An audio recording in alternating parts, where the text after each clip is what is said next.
saya ingin mengucapkan terima kasih banyak kepada Ibu dosen pembimbing mata kuliah Kebutuhan Dasar Manusia yang telah memberikan saya kesempatan untuk mempresentasikan materi kelompok kami yang berjudul Kebutuhan Nutrisi. Sebelumnya saya ingin memperkenalkan anggota kelompok saya, yaitu saya sendiri, Ayu Nasution, dan teman-teman anggota kelompok saya, yaitu Pipit Fitra, Rani Purba, Rizkina Putri, Dinda Puspita, Elizabeth Sihombing, dan Eka Nuripka Simanjuntak. Baiklah, masuklah kita ke materi pembahasan, yaitu kebutuhan nutrisi. Keseluruhan proses intake dan konvensi makanan menjadi nutrien yang dapat digunakan untuk mempertahankan fungsi tubuh meliputi: pertama, yaitu zat makanan digunakan untuk energi tubuh. Yang kedua, zat makanan digunakan untuk membangun dan memperbaiki jaringan tubuh. Yang ketiga, zat makanan digunakan untuk membangun dan memelihara skeletal. Kemudian yang keempat, yaitu pengetahuan fisiologi tubuh. Jika nutrien yang didapat oleh tubuh secara optimal, maka individu akan sehat sejahtera. Namun, bila nutrien yang didapatkan dari tubuh lebih kecil dari kebutuhan, maka akan terjadi masalah kesehatan dan terhambatnya pertumbuhan dan perkembangan pada anak. Nutrisi esensial terdiri dari karbohidrat, lemak, protein, vitamin, dan mineral. Yang pertama yaitu karbohidrat. Fungsinya yaitu sebagai sumber energi utama bagi sel, sebagai cadangan energi yang disimpan dalam bentuk glikogen. Bahan pembentuk struktur sel yaitu terdiri dari atas glikoprotein dan mucopolisakarida. Kemudian bahan pembentuk zat lain terdiri dari atas laktosa. Nah, yang kedua yaitu ada lemak. Fungsi lemak yaitu satu, sebagai sumber energi cadangan. Kemudian yang kedua sebagai komponen membran sel. Ada isolator suhu, pelarut feed, kolesterol. Kemudian ada pembentuk hormon steroid, kortison, testosteron, dan hidrokortison. Kemudian penghasil asam empedu. Fungsi lain dari lemak yaitu membentuk prostaglandin dan derivatnya. Kemudian asam lemak esensial menjadi fosfolipid, membentuk surfaktan, merubah karoten menjadi vitamin A, dan menekan sekresi HCl pada lambung. Nah, yang ketiga yaitu ada protein. Fungsi protein yaitu mempertahankan good healthy dan vitalitas, kemudian pertumbuhan dan perkembangan semua jaringan tubuh, pembentukan hormon, mempertahankan pH darah atau cairan, kemudian pembentukan enzim, yaitu vitamin dan mineral. Vitamin tidak mempunyai nilai kalori dan berperan sebagai koenzim.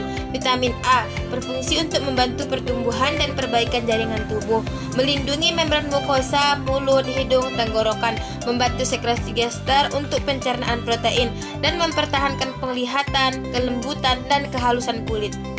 Ada vitamin B1 atau thiamin, yaitu bergabung dengan asam pirufat, koenzim untuk pemecahan AHA menjadi glukosa, kemudian mempertahankan kesehatan sistem saraf, menstabilkan apetitie dengan asimilasi makanan. Kemudian ada vitamin B2, yaitu membantu pemecahan KH lemak, protein, dan penggunaannya. Kemudian membantu penggunaan O2 sel dan mempertahankan penglihatan, kulit, kuku, dan rambut. Kemudian ada vitamin B6 atau viridoksin, yaitu fungsinya membantu absorpsi B12, membantu produksi HCl dan Mg, pemecahan HA lemak dan protein, pengeluaran glikogen, pembentukan antibodi dan RBC, aktivitas DNA dan RNA dan EA dan K. Kemudian ada vitamin B12, metabolisme jaringan saraf, protein HA lemak, membantu fungsi Fe dalam tubuh, membantu asam folat dan mesintesa solin. Nah, kemudian ada biotin. Biotin berfungsi untuk membantu oksidasi asam lemak dan karbohidrat, membantu penggunaan protein asam lemak dan asam petatonik dan vitamin B12. Asam folat dan folic acid atau folaksin bersama vitamin B12 dan vitamin C membantu pemecahan dan penggunaan protein, pembawa karbon dalam pembentukan heme, untuk pembentukan asam nukleat dan rangsangan untuk produk HCl. Kemudian ada niacin atau nicotinic acid, membantu enzim dalam pemecahan dan penggunaan protein HA lemak.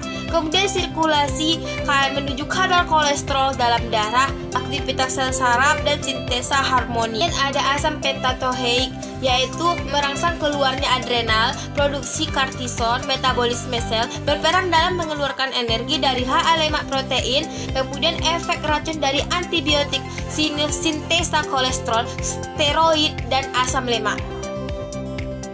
Vitamin C atau ascorbic acid 1. Mempertahankan kolagen. 2. Membantu RBC dan membantu pencegahan pendarahan. 3. Menangani infeksi bakteri dan efek dari suatu zat.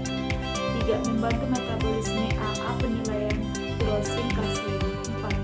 Melindungi vitamin B, B1, riboflavin, folic acid, pantothenic acid, vitamin A, vitamin E dan oksida.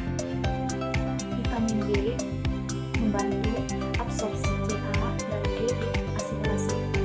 2. Mempertahankan kestabilan sistem saraf ke jantung dan pembuluh darah. Vitamin E antisyaraf. 2. Mencegah pecahnya asam lemak jenuh dan vitamin untuk bergabung dengan zat lain yang membahayakan tubuh. 3. Membantu energi dipenuhi O2. 4. Membantu respirasi sel pada otot, terutama jantung dan skeleton. 5. Memungkinkan otot dan saraf berfungsi dalam keadaan -02. Mineral 4-5% Bb sebagai katalisator beberapa efek biologis, respon otot, transmisi impuls saraf, cairan untuk kesehatan mental dan fisik. Makanan ke sel meliputi fase 1 fungsi. Intake makanan dari lingkungan ke dalam tubuh terdiri dari memasukkan ke mulut, dilakukan dengan koordinasi otot, rangkah, dan sistem saraf. Penggunaan kegiatan otot di mulut, aktivitas saraf. Absorpsi partikel zat makanan dari saluran cerna ke dalam aliran darah, pembuluh limfe, pada gastro, 1. Alkohol, aspirin, usus halus, mayoritas. Lemak, zat yang larut dalam lemak yaitu sistem limfatik.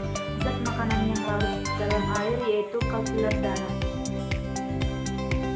Transportasi zat makanan larut dalam air, pembuluh darah. Zat makanan larut dalam lemak ditambah lemak, kapiler limfatik, pembuluh limfa besar, ductus tortuosus,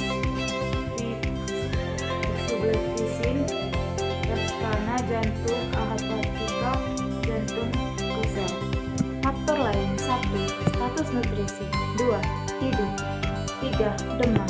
4. Notus otot. 5. Eksersis.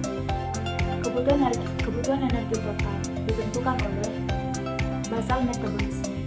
1. Laki-laki, berat badan ideal atau kilo dikali 1 kilo kali 24 jam.